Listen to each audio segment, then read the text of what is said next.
Hey guys, we're back with another video. This is actually my first ever AI Dungeon video, and I'm actually surprised because I've had AI Dungeon for a while now that I casually play, on my free time, not too often each week, but I never really made a video or any entries that talked about that much on here. So I wanted to bring it to the channel and you try out these new updates they had on AI Dungeon, which includes a memory system, auto summarization, new models, etc. So they've definitely gone through some changes since they first were conceptualized. But I'm really intrigued to see how the new models are working out. So of course I'm playing one that's based on Fallout. This is the one of the more popular scenarios that a user created on AI Dungeon's site, and you can search for different scenarios. That's it's all possible. You can make your own, obviously. But this one is just called Fallout RPG, and it jumped right in. I didn't really have a chance to make a character per the settings, so we're just going off the introductory text here. So, and I try to make the look to resemble a Pip-Boy or like a old computer from the games. So I think this green text is actually pretty neat. This layout, this UI. So let's get started. It says, war never changes. The Romans waged war to gather slaves and wealth. Spain built an empire from its lust for gold and territory. Hitler shaped a battered Germany into an economic superpower, but war never changes. In the 21st century, war is still waged over the resources that could be acquired. Only this time, the spoils of the war were also its weapons. Petroleum, uranium. For these resources, China would invade Alaska, the US would annex Canada, and the European Commonwealth would dissolve into quarreling, bickering nation states, bent on controlling the last remaining resources on Earth. In 2077, the storm of world war had come again. In 2 brief hours, most of the planet was reduced to cinders. And from the ashes of nuclear devastation, a new civilization would struggle to arise. A few were able to reach the relative safety of the large underground vaults. Your family was part of that group that entered the Vault 13. They prisoned safely behind the large vault door underneath a mountain of stone, a generation that has lived without knowledge of the outside world. I'm guessing this is where the AI kind of kicks in. Life in the wasteland is about to change. The ancient vault doors groan and shudder as they begin to open for the first time in over a century. The dull yellow light of the wasteland spills into a dimly lit vault, blinding you and your fellow dwellers. As your eyes adjust, you see a vast, desolate landscape stretching out before you. The group is cracked and dry. The ground is cracked and dry, and the air is filled with swirling dust devils. So we can continue, or we can take a turn. Now, um, I'm just a vault dweller. Obviously, in AI Dungeon, there is no attributes, there's no skills, there's no dice rolling. You can just kind of tell the story yourself. You can do, say, modify the story, modify what's been printed already. You can type in C, and then it'll print out a little pixel art image. You have several possibilities here, and they're all very simple. You're really at the driver's seat, or sometimes the passenger seat of the story. So let's say we cautiously exit the vault, and this UI really works for this theme. I like it. As you cautiously step through the recently opened vault doors, the heat of the wasteland hits you like a slap in the face. The sun beats down mercilessly, casting long, ominous shadows over the desolate landscape. You can't help but feel a sense of unease as you take into the vast, barren expanse before you. All right. I'm assuming I have a Pip-Boy, so let's see. Okay, let's see. Activate Pip-Boy and scan the area.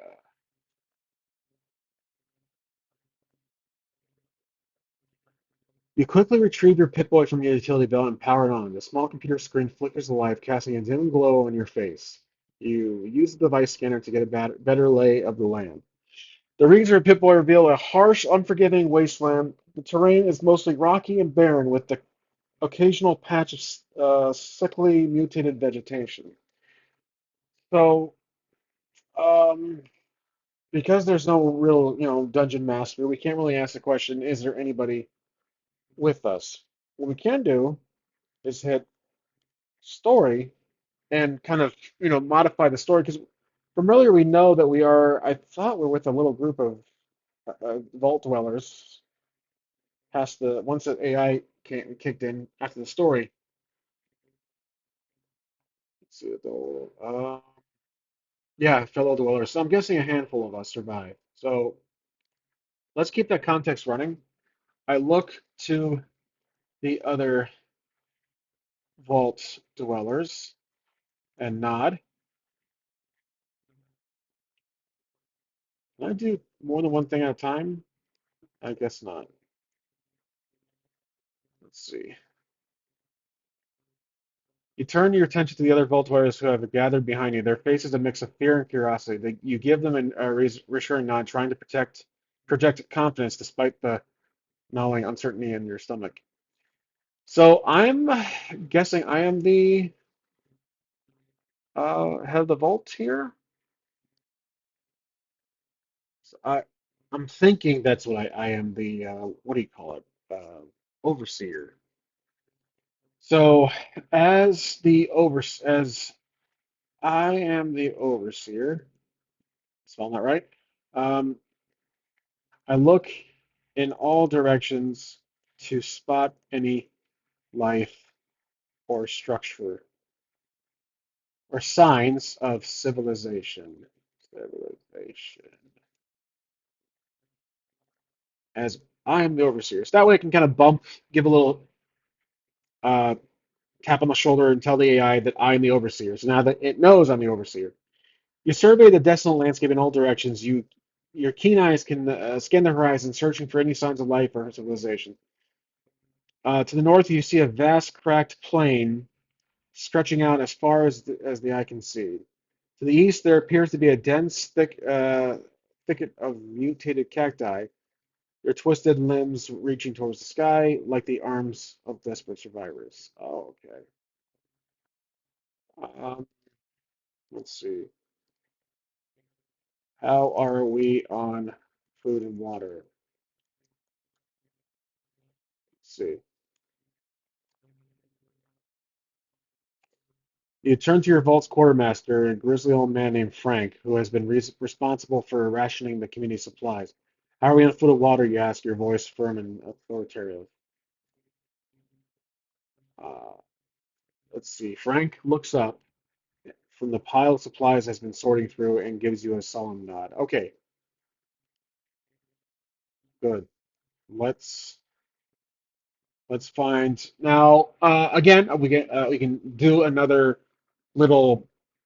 I'm going to keep calling it a tap on the shoulder. We can kind of drive the story here. We can say we're looking for someone. We are because we have to leave the vault for a reason, and the vault. The issue of the vault is that depending on the vault you're in, it could be that's when we left thinking that we're ready to, you know, uh, repopulate the earth, whatever our task is, or someone escaped, or we're out of resources, or what's it called, a fusion cell ran, we're out of power, so whatever. So let's go, let's go find ourselves a new home. Let's just say that the vault we left has been just completely decimated, or it's just destroyed. Find ourselves a new home. So let's see what AI spits out here. Frank nods. Okay, his face etched with lines of age and worry. Ah, we've got enough supplies to last us a few days, maybe a week if we ration carefully, but we'll need to find a more permanent settlement soon. This wasteland ain't no place to call home. So, let's do a story.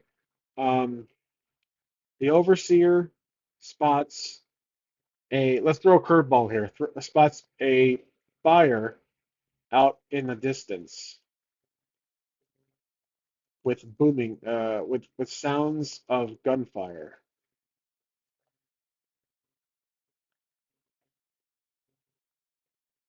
As the overseer, your eyes are drawn to a flickering light in the distance. It appears to be a fire. An occasional flash of gunfire can be seen in the fading light. Your heart races as you consider the potential dangers that could lie ahead. We also know that this could be the best chance of finding other survivors and potential allies. You turn to the group of Aldores gathered behind you and realize you raise a hand to get their attention. Okay. Listen, everyone. It appears we have um, some potential wastelanders in the distance. Let's let's do a quick vote to see if we should meet them or evade or avoid. Okay?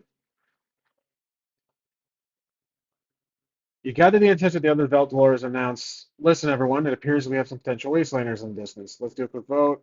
We should do meet them or avoid. A murmur of unease ripples through the group, but they nod in understanding.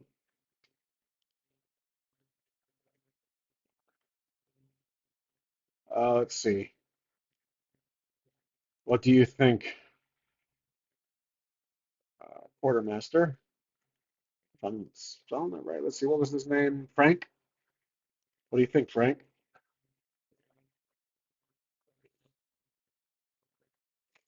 Frank strokes his grizzled chin, his eyes narrowing as he considers the situation. After a moment, he speaks up, his voice for, I think we should approach with caution. We are no match for any large guard groups of raiders, but if it's a small group of survivors, we might be able to negotiate and form an alliance. We can't afford to be isolate, isolationists out here. Okay, isolationists. Sorry, out here. Okay, so I say agreed. Let's pack up and move in that direction. Keep an eye out for any unruly creatures.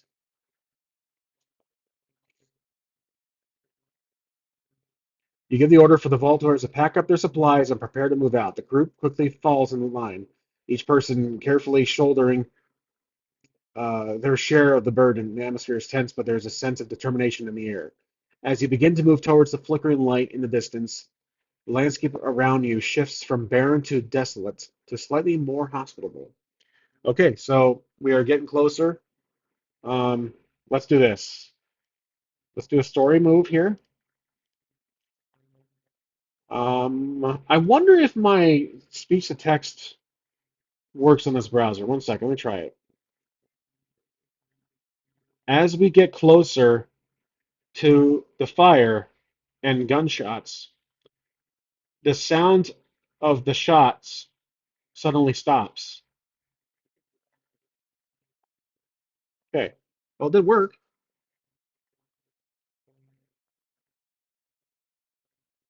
As we get closer to the fire and gunshots, the sound of shots suddenly stop, and it stops, and an uneasy silence falls over the group. The flickering light casts eerie shadows on the ground, and you can't shake the feeling that something is watching you from the darkness beyond. After a moment, a lone figure emerges from the shadows, hands raised in the gesture of surrender. He or she is dressed in ragged, worn-out clothes, and their faces etched with lines of age and hardship. Okay, interesting. Um,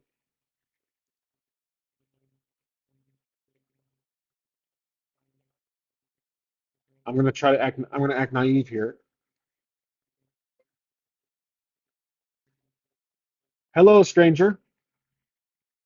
We mean you no harm. We are only a group of vault dwellers. Who are you? Let's try that. Oh, vault dwellers. Oops. Okay, they did obviously didn't get my vault dwellers. The stranger lowers their hand slowly, regarding you and your group as a very whoops with a wary expression. The name's Jake, they say. Their voice gravelly and rough from disuse. I'm the leader of a small group of survivors just like you. We've been hauled up in an old bunker, holed up in an old bunker a few miles from here. We heard the rumble of the vault doors opening and came to investigate.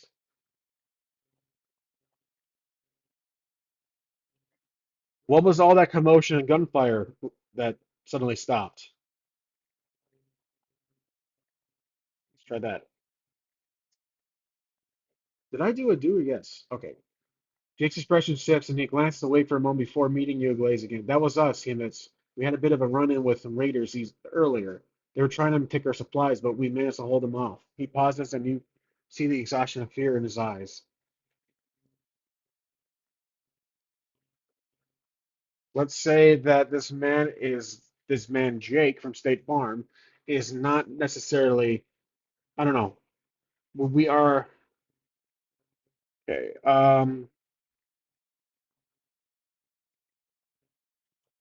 One of the fellow vault dwellers shows their doubt and do not trust this Jake.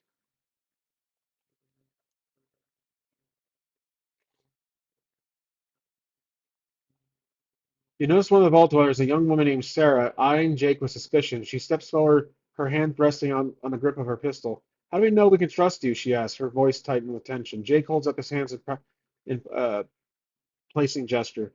I understand your hesitation, but I assure you we have no interest in harming you or your people. Okay, let's try the Vulgarseer. How many do you have with you?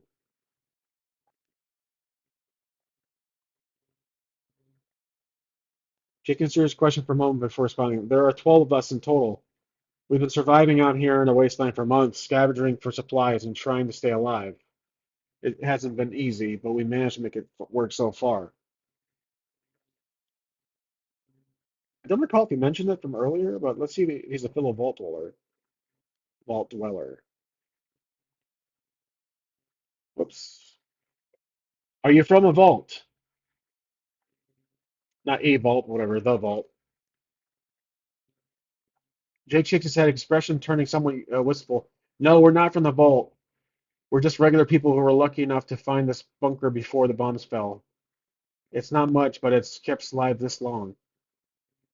He glances back at the darkness as if expecting his group to appear at any moment. We've got food, water, shelter. That's a little suspicious.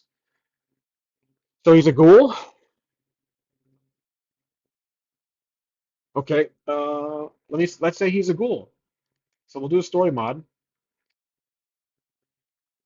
The overseer quickly notices that Jake has no nose and his skin is bright. Let's see if it will do the ghoul thing. As you take a closer look at Jake, you notice something peculiar about his appearance. His nose is missing, and his skin has a strange, almost luminescent quality to it. The realization sends a shiver down your spine. You can't but wonder what other mutations he might have. Despite your needs, you know that it's not the time to let your guard down. Yeah. All right. Okay. Let's see. Let's try. Let's see if we can try to persuade him to show his other survivors. Can you show us your other survivors? Are they near?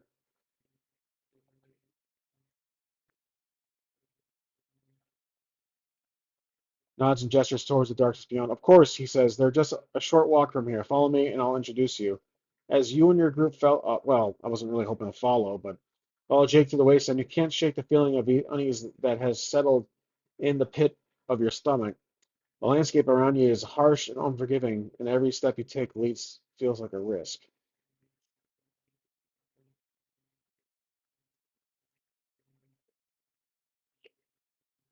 The quartermaster says, I have a bad feeling about this. Little Han Solo quote. You glance over at Frank is walking beside you with a forward brow. Of the bad feeling about this, he mutters under his breath. You can't help but share the same sentiment. There's something about Jake that feels off, something that you can't quite put your finger on. As you continue to walk, the darkness around you begins to give way to flickering light. All right, so it is nighttime.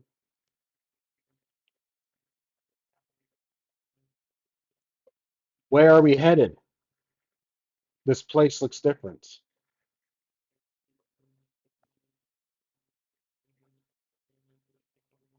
Jake turns to you with a small smile. We're almost there, he says, gesturing towards the light. This is our bunker. It's not much, but it's home. As you approach the entrance, you see that the bunker is actually an old underground military facility, half buried in the sand. The entrance is guarded by a pair of makeshift walls topped with razor wire. Okay, let's see. Who was the lady that was Lisa? She was the one that was very cautious about all this. I think it was a story I did. What was all the commotion? A stranger, afternoons, one figure. No, that's not it. I think it's a little further ahead. Just head expression. My glance towards like the darkness.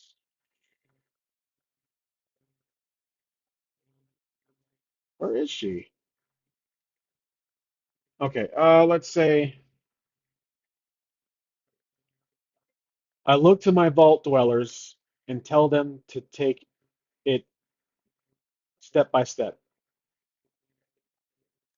Take time. Okay, we'll try that. You turn to a group of vault dwellers and motion for them to be cautious as they approach and enter the bunker. The makeshift walls and razor wire send a clear message. This group is prepared to defend themselves, defend what's theirs. As you get closer, a few figures emerge from the entrance, armed and ready. They exchange a few words with Jake before turning their attention to you and your group.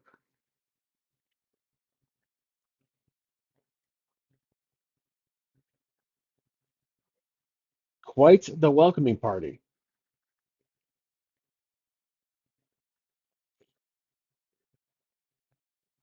The figures at the entrance glance at each other before one of them stepped forward, a grizzled woman with a scar running down her left side of the face. We mean no offense, she says, her voice abrupt but not unkind. But we can't be too careful out here. We've had our fair share of unwelcome visitors in the past. Jake nods in agreement. These are my people, he says.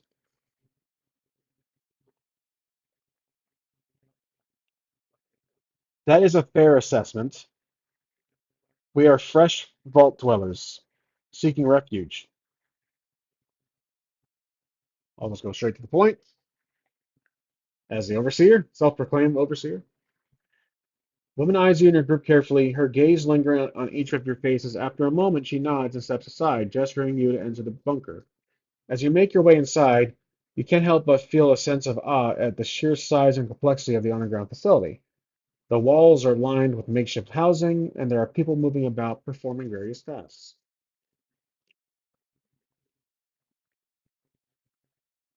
You appear to have constructed your own vault. As a comment to Jake from State Farm, the woman chuckles softly at her observation. In a way, I suppose we have, she says, but it's not quite as secure as a real vault. We've done our best to make it work, though. We got food, water, and shelter. It's not much, but it's home. She leads you and your group through the bustling underground facility, pointing out various sections as you pass.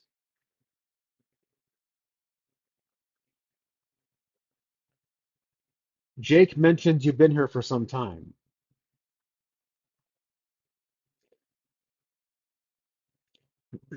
Woman nods, her expression turning serious. Yes, we have, she says. We've been here for months, ever since the bomb fell. It hasn't been easy, but we've managed to survive. She leads you to a small makeshift room where a few of the bunker's residents have gathered. They eye you and your group warily, but there's a hint of curiosity in her gaze. Interesting. I keep seeing the dimensions of a few months ago bomb spell, but I thought, what's the intro say here? 27 storm will come again. I'm thinking it's 100 plus years after. I'm going to assume it is.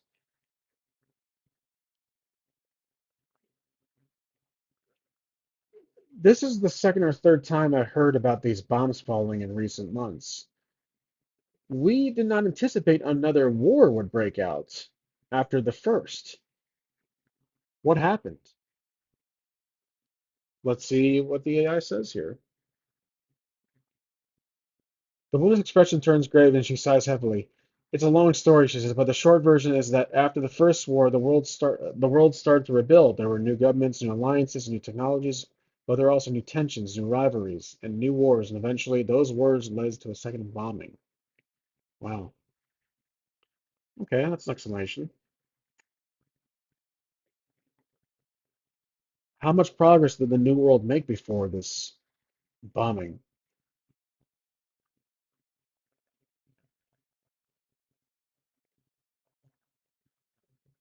One pauses for a moment, gathering her thoughts before responding. The New World made quite a bit of progress after the first bombing, she said. There were new cities built, new technologies developed, and new forms of government established, but there were also new problems that arose, such as resource scarcity and political tensions.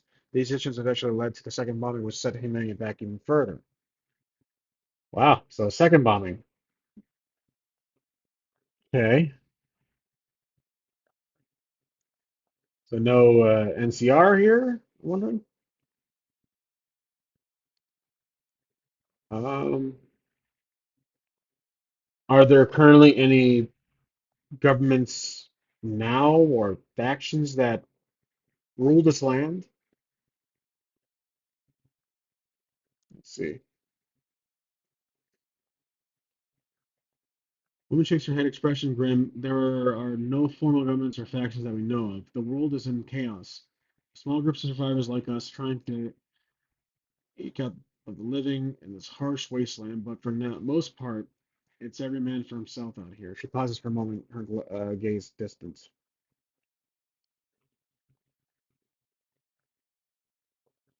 Okay. Sorry for all these questions. I just did not expect this much disaster.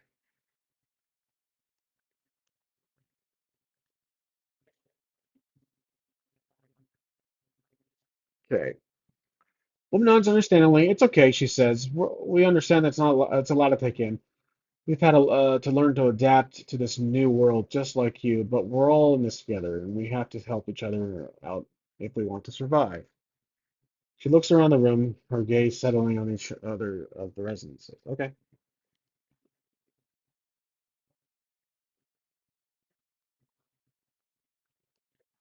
I tell my vault dwellers to settle in and pack up for the night.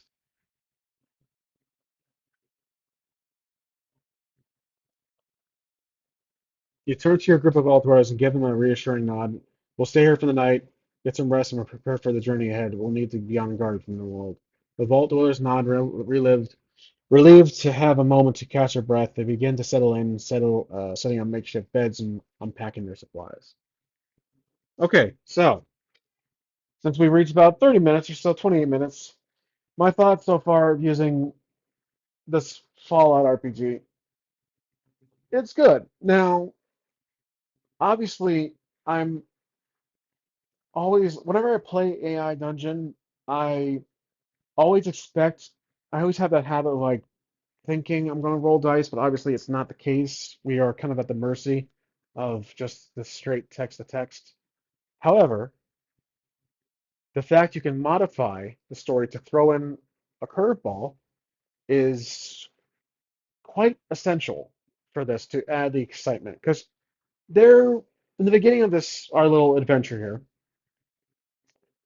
there were moments of interesting suspense. The lone figure, Jake from State Farm, popped out of the, you know, of the shadows because of this supposed raider ambush they dealt with. But now we kind of have this nice little steady climb in a story that we're getting to um, we got to this military base, this abandoned military base. So it's pretty calm now, but I want to throw a curveball at this moment because things are too calm. So let's say suddenly there is gunfire heard outside the entrance. Let's see what that does to our team of vault dwellers. The sound of gunfire outside the entrance sends a chill down your spine. You immediately rush to the entrance, your heart pounding in your chest as you approach. You see that a group of raiders has attacked the makeshift walls and razor wire that guard the entrance. The residents of the bunker are fighting back fiercely, but they are outnumbered and outgunned. Okay.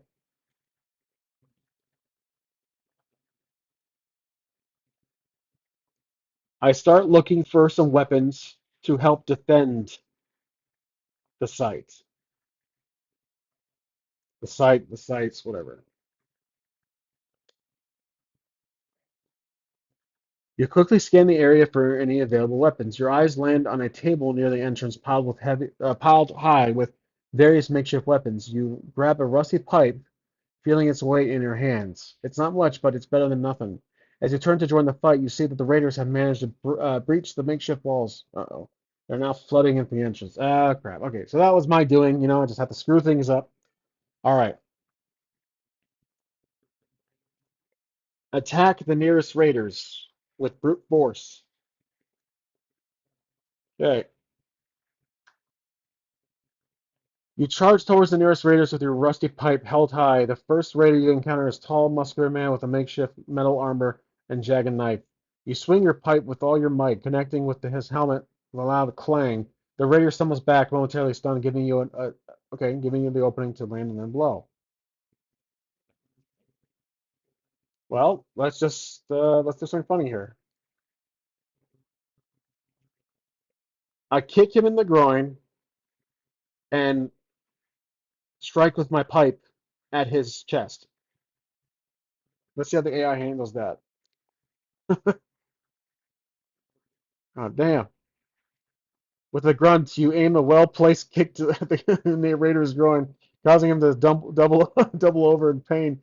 Taking advantage of his vulnerable position, you raise your rusty pipe and bring it crashing down onto his chest with a sickening thud. The raider collapses to the ground unconscious. Oh, come on, he wouldn't die from that. As you turn to face the next raider, you notice that more and more of them are pouring into the entrance. What's the name of our vault? 13? Let's see. I can't scroll for some reason. Whatever. Um, Volt 13, that's our volt. Okay, so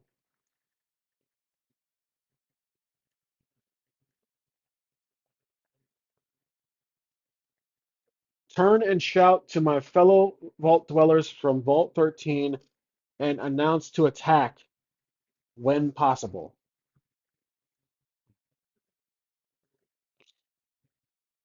You turn and shout to your fellow Vaulters from Vault 13, rallying them to join the fight against the Raiders. Together, you and your group form a tight circle, fighting back to back as the Raiders continue to pour into the entrance. The sound of gunfire and metal on metal rings out throughout the air as the battle rages on.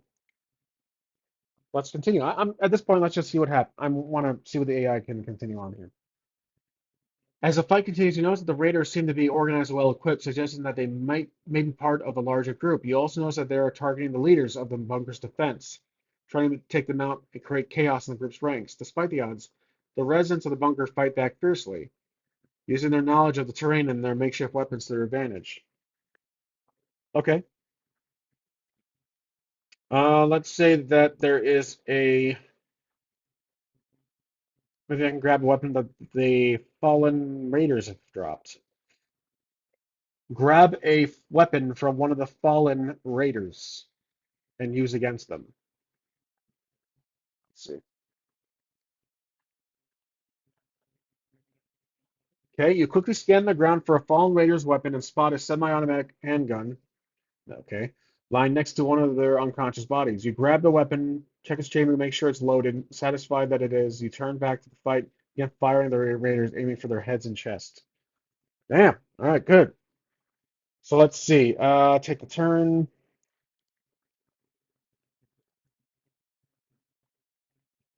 Let's say I shout or I shout aggressively as I fire.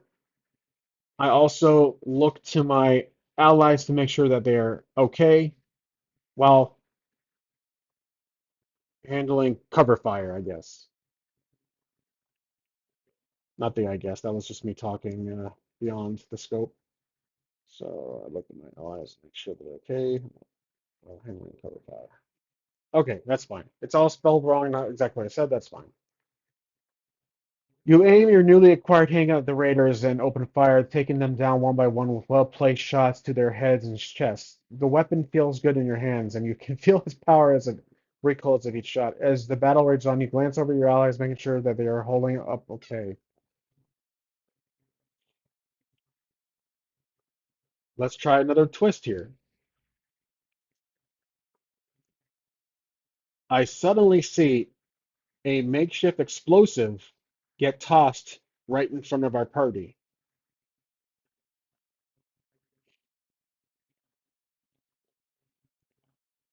Okay, I suddenly see okay, instinctively, you push the people closest to you out of the way and shield yourself from the blast with your arms.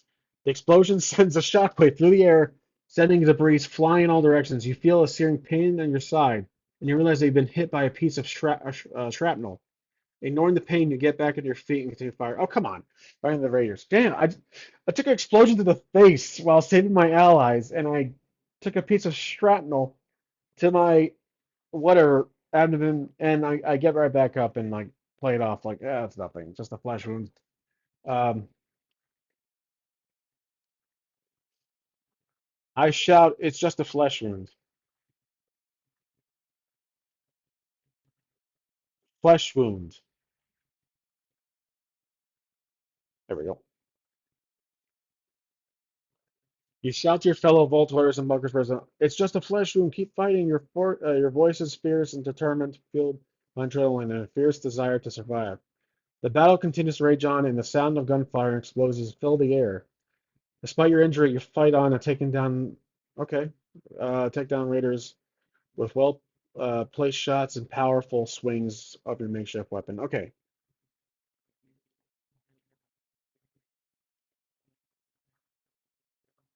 let's actually. I'm going to do a continue.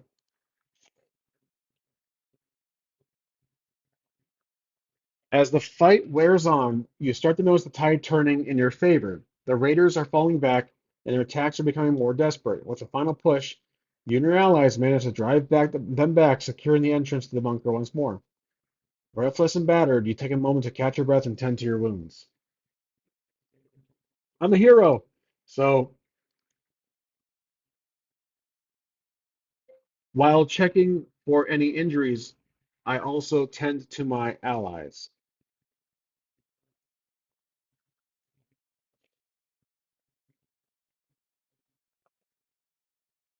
As you catch your breath and tend to your wounds, you also check on your fellow vault dwellers in the bunker's residence. Some of them are injured, but thankfully none of the wounds appear to be life-threatening. You quickly grab your medical kit from your pack and begin treating your wounds, cleaning them and applying bandages to stop the bleeding. Okay, good. So, time check, 38 minutes. Okay, so let's see.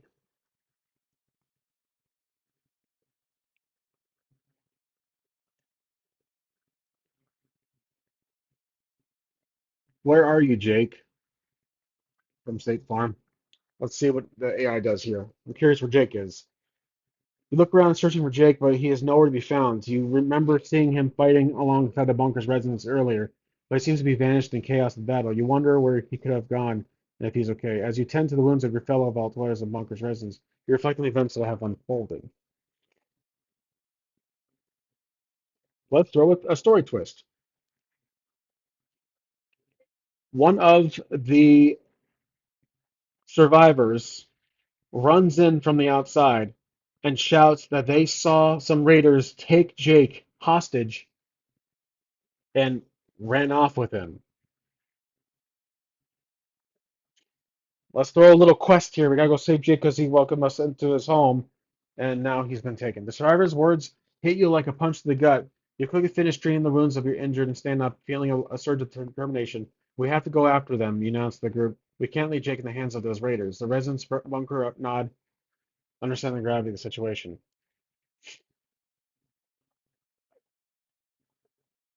He helped us, now we help him, essentially. You rally your fellow Vault Dwellers and Bunker's residents, reminding them of the debt that they owe Jake for his help and hospitality. Together, you could gather your supplies and set up after the raiders, determined to sorry, rescue your friend and ally. As you follow the raiders' tracks, the landscape around you shifts from the relatively safety of the bunker to the harsh and unforgiving wasteland. So, um, we will leave it here. I like how it's going. This is a basic text adventure. You can control the story. I like that at times. You can throw curveballs. So it is kind of like playing game master slash player, and no mechanics. So it's interesting. But as always, I do apologize. I stutter. I trip my words. I just yeah. That's just how I talk. But this was fine. This was not too bad. Kind of at the mercy of the AI at times, but throwing in those little twists actually do helps. So like right now we're on a quest, so we will continue. And let me check the context. I think you can see what it is. So we're using 8,000 token count. I do have a subscription to use this premium AI, but a lot of it's the adventure, author's notes, story cards, instructions, barely response. So context is information. Okay, not bad. I mean, we're almost at we're past the halfway mark, but it does have the memory and thing like that. So I'm wondering if that does kind of help. But yeah, we'll see if I continue doing this. If I do another episode of this Fallout RPG Air Dungeon, but this was interesting. I liked it. Yeah, it's always kind of fun to play this on occasion. Not too often because I do like the mechanics of dice rolling, etc. But it's always neat to see how far AI Dungeon has come since its original release, and I was one of the first um, what do you call count holders when AI Dungeon hit the market when AI was just taking off a few years ago, so or a couple of years ago. But yeah, this was great. So and I hope you guys liked it. And as always, I'll see you next time on 8:30 RPG.